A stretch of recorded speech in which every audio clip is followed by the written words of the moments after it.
Hi, everyone. So today we'll look again into metaphysics. And in particular, this week, we'll ask the question about what the nature of reality is.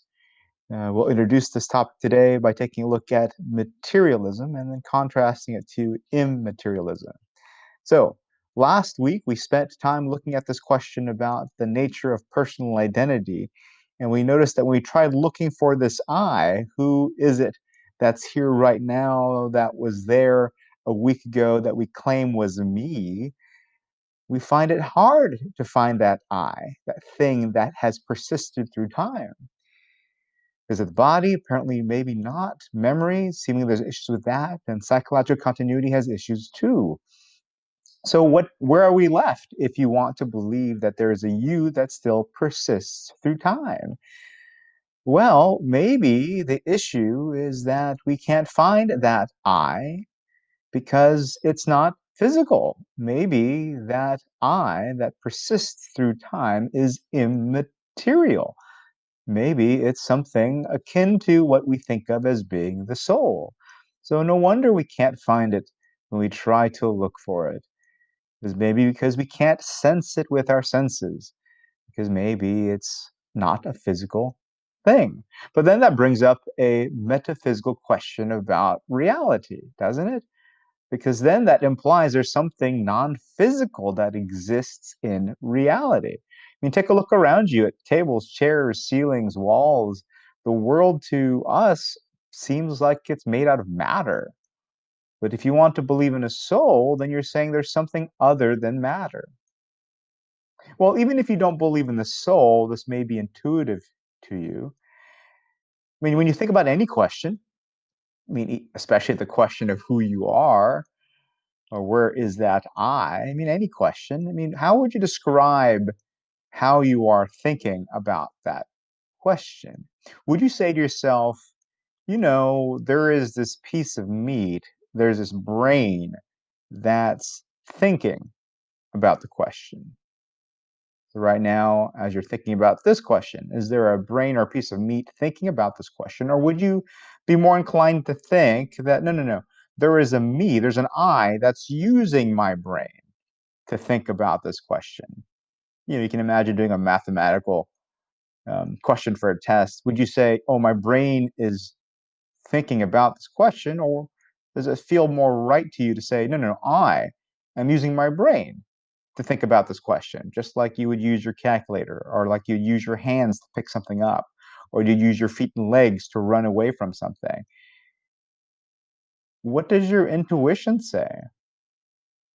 For a lot of people, they may be inclined to feel as if there is a me that's using their brain to do the thinking. But then that implies there's something beyond your brain, right? That implies there's a you beyond your brain, since there's a you that's using it. So even if you don't believe in a soul per se, or never thought that you believed in a soul, if that was your intuition, that you are using your feet, your legs, you are using your brain to think, to move, well, then your intuition kind of points to you believing in something other than the physical body. And this is what Descartes believes, right? The I, when he says, I think, therefore I am, that I is immaterial, yet he also believes in a body. This is referred to as dualism. Okay? So even if you are not spiritual or grew up with any sort of culture that believed in souls, I mean, a lot of us still have this intuition that there's something more than the body. But as we mentioned a second ago, that brings up a metaphysical question about the nature of reality. Is reality primarily material? Is it both? Or is it even primarily immaterial? Is it primarily just something that's not physical? This is the question we'll look at this week, right? So when we talk about looking at the nature of reality and we say to ourselves, everything is just made out of matter, or we say everything is just made out of spirit. Well, whenever we say everything is made up of one thing, that's referred to as monism. When everything is all just one thing, everything is just atoms. Okay, well, then that's monism. Everything is just the ideas of God. Okay, well, that's monism. Everything is God. Monism, right? Every time we say all is one thing, that's monism. If we were to say that the universe or all of reality is comprised of two things, right? Matter and spirit, or matter and souls, or body and souls. If we say reality is comprised of two things, well, we have a dualistic perspective on reality. If we say to ourselves, no, I think reality is made up of more than two things. I think there's lots of things that make up reality, and they're all independent from one another. You can't reduce something to something else, right? There are independent things, more than two, three, four, five. Well, then you are a pluralist, right? You have a pluralist perspective on the nature of reality. As I alluded to a second ago, some people will say, there's more than two things out here. There's more than one thing out here. But they will say that everything that exists, that second thing, that third thing, if you really take a look, it's all really made up of that one thing, right? You are reducing all of reality to basically one substance. That's reductionism. So if you say to yourself, yeah, there are tables and chairs and walls and floors and computers and eyeglasses and t-shirts, sure, there's more than one thing, but you say, well, they're all made out of atoms. Well, that's pretty much monism, and you're expressing a reductionistic approach to reality by saying it all can be reduced to one thing, right? In this case, atoms, but it's still a form of monism. Okay? So different perspectives, different words we use to talk about the nature of reality. Now, throughout human history, there's oftentimes been a belief in an afterlife, a belief that there's more to the world than this physical plane, right? Stories and myths, religions, that many of them point to the existence of some other dimension of the world. Take a look at how ancient Greek civilization functioned, and we see a pantheon of deities, right? And this is seemingly what humans do. It's something that's natural to us to describe a world in these supernatural or non-physical um, terms. Well, there was a group of philosophers that lived within Greece near the Ionian Sea, which you see on your screen, and they have beliefs and philosophies that try to describe reality without having to refer to things that you cannot see, right? Rather than refer to myths and the movements and the actions and wills of the gods, these philosophers wanted to describe reality based upon what they can actually experience in reality. So because of their location, they're referred to as the Ionian naturalists. So Thales of Miletus was an Ionian naturalist. And again, he's trying to describe the nature of reality based upon what he can experience, what he can see. So let's imagine if you lived, by the Ionian Sea. You take a look out into the sea, and this is what you see. You turn around, you take a look at where you live, the grass, the trees, the people, the animals, and you take a look at what you see.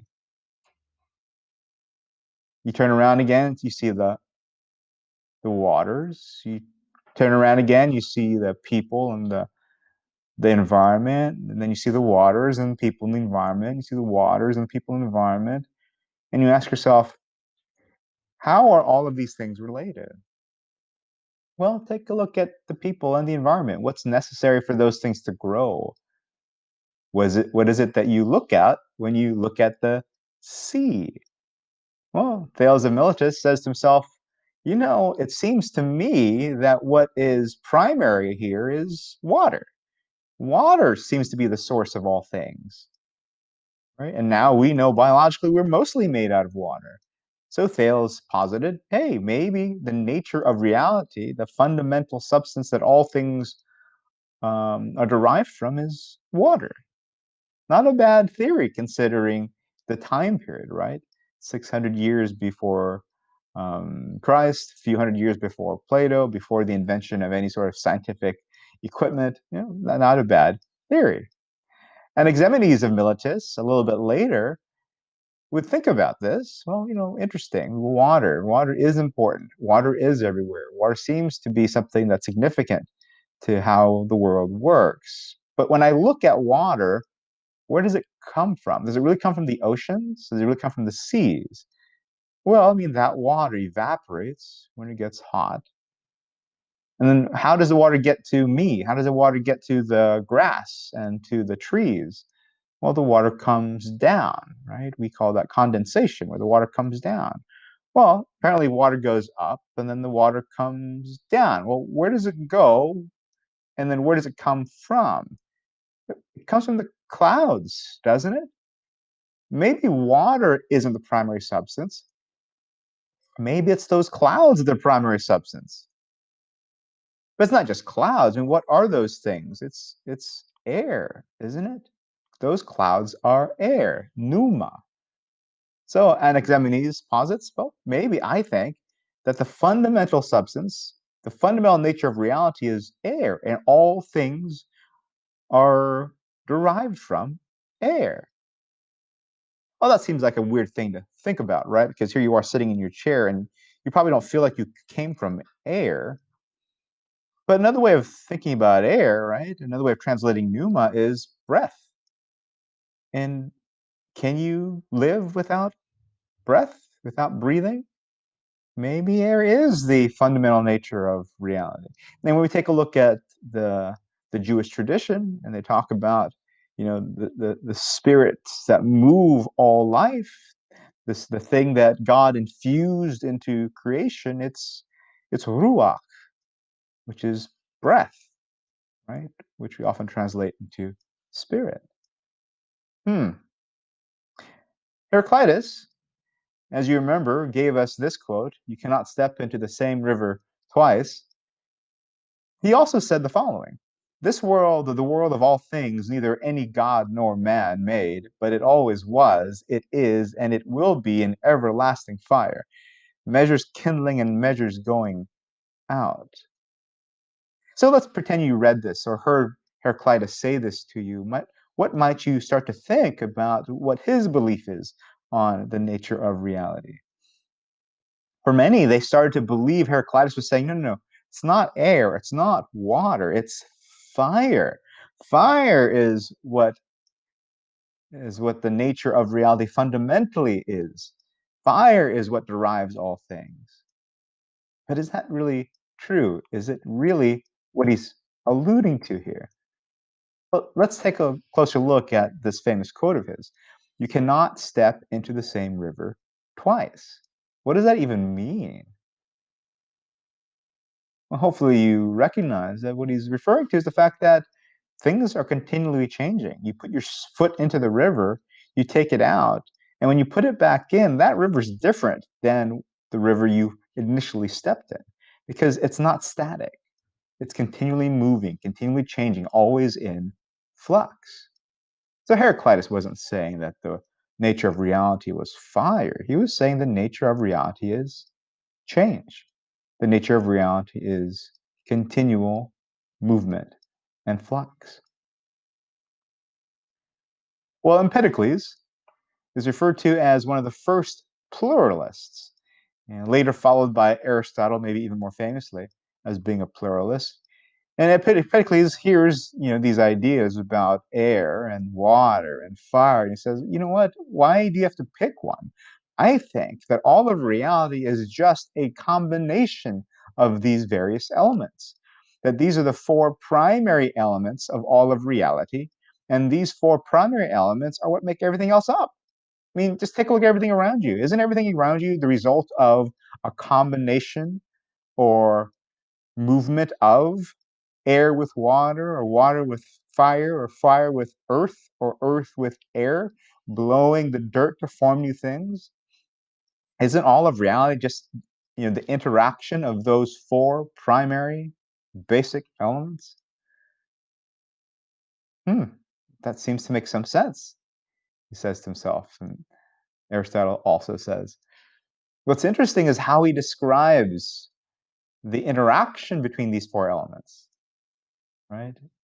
He says, look, I think that all of these elements move according to two basic principles. One is that there is a force that pulls things together. There is a force that combines the various elements, either in pairs or three or four, right? There's a force that puts them together. That force, he says, well, is love. Love is the force that brings things together. Doesn't that doesn't that sound very poetically um, resonant with some of your experiences? I mean, why do you hang out with friends? How do you get? Because there's a love of friendship there. Why do you ever get together with a partner? Because love draws you together. Why does an apple fall from a tree? Because of the love between the apple and the earth. And then what pulls things apart, right? He says the second motion is the pulling apart of something, the separating of waters, the separating of the earth, right? The breaking of rocks, right? When the fire goes onto a tree and it separates the tree into different parts. What's that? What's that motion? Well, that second motion he refers to as strife.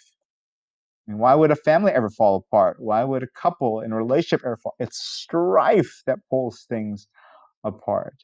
So we saw all of reality is comprised of four elements, and the movements of those elements are dictated by love and dictated by strife. Well, now we're going to talk about Leucippus of Miletus. And Leucippus says the following: the universe consists of empty space and simple entities that combine to form objects. Does that sound familiar? The universe consists of empty space and simple entities combined to form objects. Now, when he says simple entities, he's saying there is a simple entity, there is a singular thing that all of this is made out of, right? And it's just a combination of those simple things that create all of this. So the cow, the house, the tree, the waters, the fire, the earth, they're all made up of the same simple entity. And that simple entity exists within space. And the simple entities can combine depending on how they combine, they make up all the different things you see around you. Does that sound familiar as a theory? Right? Well, you can imagine you're walking around in Miletus at the time, and you hear Leucippus tell you, yeah, all the stuff, your cow, your tree, your slippers, your sandals, they're all made up of the same simple stuff. So you go, really? Well, let's try this out. And so you start hammering away at your tree to try to get down to what it's made out of, right? You try to pulverize the tree and see what's left, and then maybe you pulverize your cow or you pulverize your sandals to see what's left. And you go, I don't see the simple entities. They don't look the same when I smash my cow versus when I smash my tree. They look different. What are you talking about? There's no simple entity that makes up both things. They're different things. Well, Democritus of Abdera posited the following. You know, can't, the reason that you see different entities when you pulverize different objects is because these simple objects, these simple entities are too small to be seen, right? They're too small. So when you pulverize your cow, that's a horrible example, isn't it? You pulverize your sandals and you pulverize your tree. The reason you can't tell that they're the same is because you haven't pulverized it enough to get to the smallest entity that that thing is even made out of. And even if you tried, you can't get there because it's too small. The simple entity is too small for you to even see with your naked eye. And if you were to eventually get down there, you would realize that those simple things are uncuttable. There's nothing else that makes up those simple things, right? Hence, he refers to them as uncuttable. I hope this theory sounds very familiar to you because the term uncuttable in Greek is atomos. So what we see here, before the invention of the scientific method, before the invention of a scientific equipment, before anybody ever had a microscope, we see here the first atomists, People who believe that everything is made up of small bits of matter called atoms. How amazing is that to have come up with this theory, 2,500 years ago? So, as we know, though, I mean, there have been many people throughout history in the West, since the time of the ancient Greeks, who weren't atomists. We know lots of people that did not believe that the world was primarily material, that still believed in something other that's immaterial, right? We saw this with Plato. Plato comes after the atomists. Plato comes after the Ionian naturalists. And he doesn't say the world is material. He says the opposite. He says the material world is fake, right? It's the shadows in the cave. What's real are immaterial forms, the immaterial ideas. Well, he wasn't alone, right? As we'll see also with religions, and especially with Christianity as it starts to spread too, this notion of some sort of eternal realm, this sort of immaterial soul, these ideas will, continue to be popular. In addition to our just normal human instincts to believe in an afterlife or to believe that there is something other than the material world, we're going to see for quite a while that many people will still believe in something other than materialism, right? Whether you want to call it the spiritual world or the world of souls or deities. For a long time in the West, there's still going to be the inclination to think materialism isn't all there is. But things are going to start to change a little bit in the 17th century when you get into the scientific revolution, right? The growth of science, the popularization of science, is going to also coincide with the popularization of materialism. Can you see why that might be? I mean, we have these scientists, Copernicus, Galileo, Newton, who are going to describe how things work, right? How the bodies in the sky, planets move, how the earth moves, how bodies within the earth move, right? Roll down hills. And they're going to describe these things without having to refer to some spiritual dimension. They're going to refer to these things without having to refer to God's moving them. They're going to refer to these things just based upon what they can experience through their senses. Well, why would that necessarily correspond to the growth in materialism? Well, because this stuff worked, because the things that they mentioned and they wrote about and they told us about, they worked for us. We were able to build things to make our lives easier, supposedly, to help find cures for different physical ailments.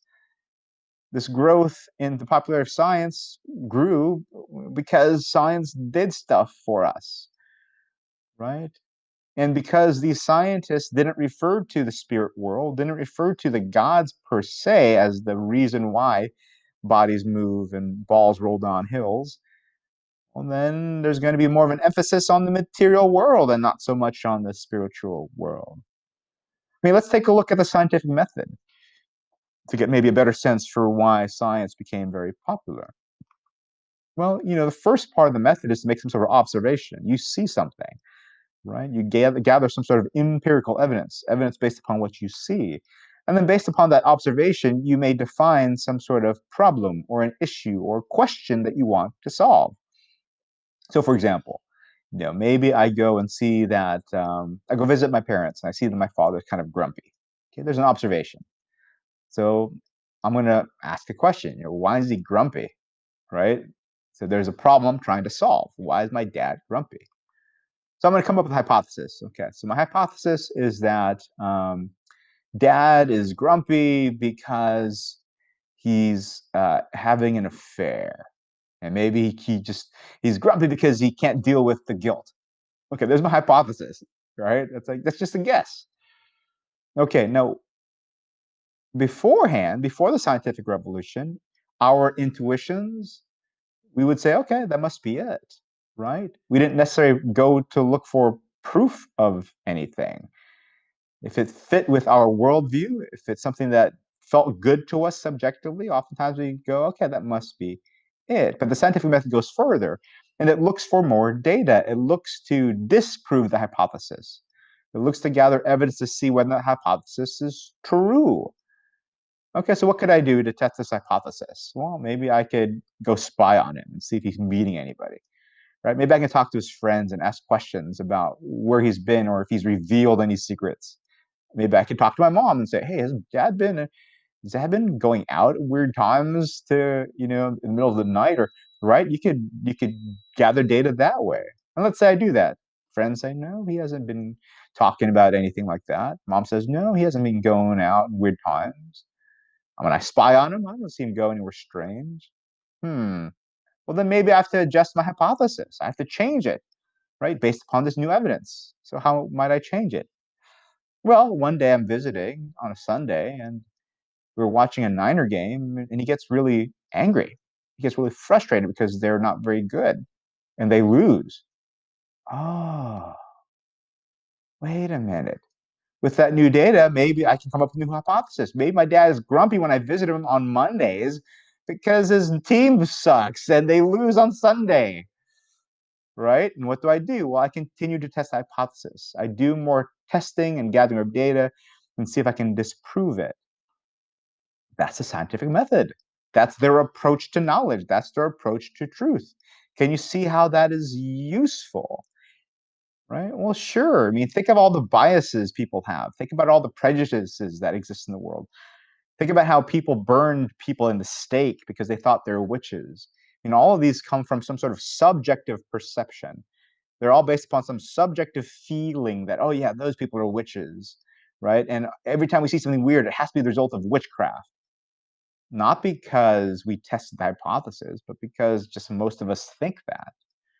So the scientific revolution, which gave us a scientific method, gave us a way of objectively finding out about reality, which is good. But then notice that this approach to knowledge then only takes into account what you can see, what you can test. So it only takes into account material things, only the material world. Hence, we have this growth again in materialism. So today, when we use the term materialism, right, it can be used for various types of philosophies, different types of groups, different ways of looking at the world. But oftentimes, this term materialism has four key characteristics. One is that it's associated with looking for objective answers or looking for answers using objective methods, not just what it feels like to you, not just what your intuition says, but objectively, from a bird's eye view, what is reality like? Two, it's often deterministic, meaning weird things don't just happen. There's always a reason for something happening, right? When the leaves move around, it's not the spirit moving it, it's wind. And why does the wind do that? Well, we can refer to gravity and the temperature of the earth and the movement of other bodies like the moon, right? There's always a reason why things happen. So materialism is often associated with being deterministic. There's always a cause to every event. Well, if no weird things happen, if there's always an explanation for why something occurs that's objective, then oftentimes materialism will reject supernatural beliefs because they're, by definition, beyond natural. They're not things that can be observed, right? And then four, materialism is often then reductionistic. Every phenomena is always reduced to matter, right? A more general notion of reductionistic means everything that you see, all the wholes, right? Like the whole sofa, the whole computer, the whole moon, the whole sun, the whole earth, can be explained in terms of what it's made out of. It's can be explained in terms of its parts, right? So everything we can know about something can be explained by what it's comprised of. So it always reduces things to the basic parts. Okay? So, what is the nature of reality then? I mean, for a lot of people, a common sense view, the view that they wake up every morning seeing, is materialism. But is that true? Is all this maybe not material? Like we'll find out next week from Plato as we review him again, and Bishop Berkeley, maybe it's something immaterial. Maybe all of this is not physical. Or maybe it's both, right? Material and physical. What do you think? What does your intuition say about the nature of reality? That's your flip-good reflection for this week. So as we move on to our following lectures, we'll look at various arguments against materialism. And as I mentioned, the next lecture will be coming from idealism, the idealism of Plato and the idealism of Bishop Berkeley.